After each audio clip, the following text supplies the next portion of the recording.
कैकेयी ने भरत की वजह से नहीं दिया था श्री राम को 14 वर्ष का वनवास। राजा दशरथ की तीसरी पत्नी कैकेयी भगवान राम से अपने बेटे भरत से भी ज़्यादा प्रेम करती थी। उन्हें राम से बहुत आशाएं थीं।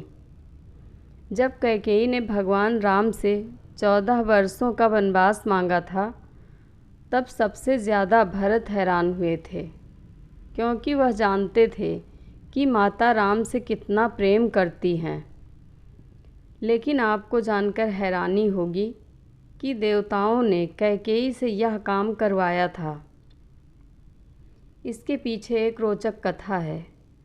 विवाह से पहले कैकेयी महर्षि दुर्वासा की सेवा किया करती थी। कैकेयी की सेवा से प्रसन्न होकर महर्षि दुर्वासा ने कैकेयी का एक हाथ वज्र का बना दिया था और आशीर्वाद दिया कि भविष्य में भगवान तुम्हारी गोद में खेलेंगे। समय का पहिया चलता रहा और कैकेयी का विवाह राजा दशरथ से हो गया। एक समय स्वर्ग में देवासुर संग्राम आरंभ हो गया। देवराज इंद्र ने राजा दशरथ को सहायता के लिए बुलाया। रानी कैकेयी भी महाराज की रक्षा के लिए सारथी बनकर देवासुर संग्राम में पहुंच गई। युद्ध के दौरान दशरथ जी के रथ के पहिए से कील निकल गई और रथ लड़खड़ाने लगा।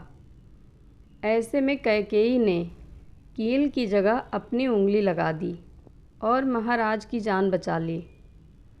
राजा दशरथ को जब पता चला कि कैकेयी ने युद्ध भूमि में किस तरह साहस का परिचय दिया है, तो वह बहुत प्रसन्न हुए और 3 वरदान मांगने के लिए कहा।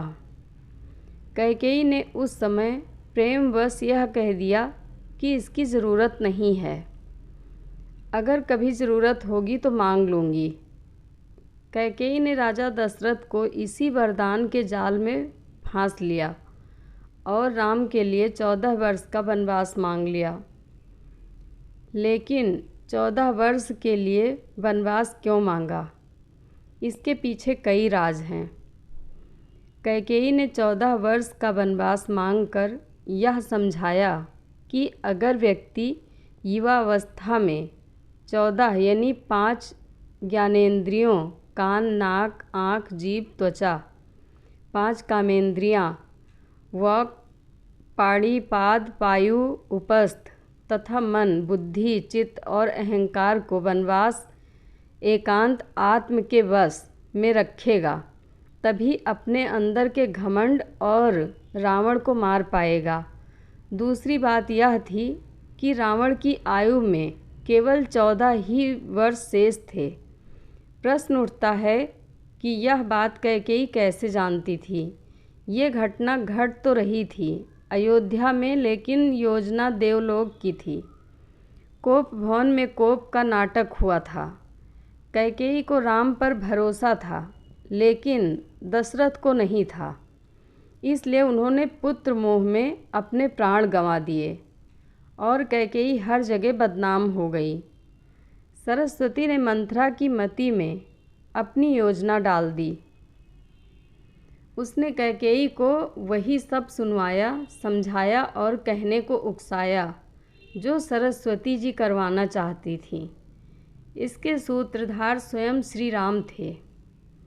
उन्होंने ही यह योजना तैयार की थी।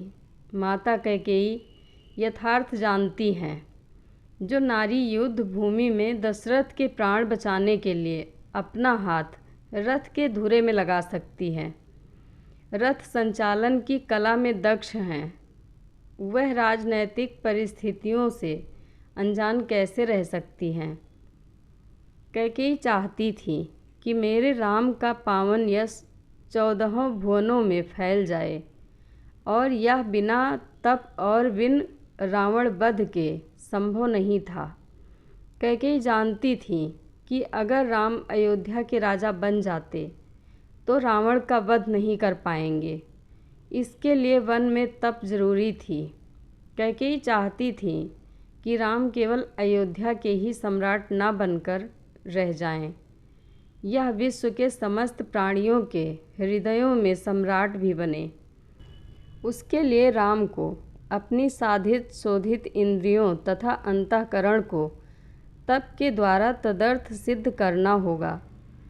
देवलोक में बनाई गई इस योजना का केंद्र राक्षस का वध था। महाराज अनरण्य के उस शाप का समय पूर्ण होने में 14 वर्ष ही शेष थे।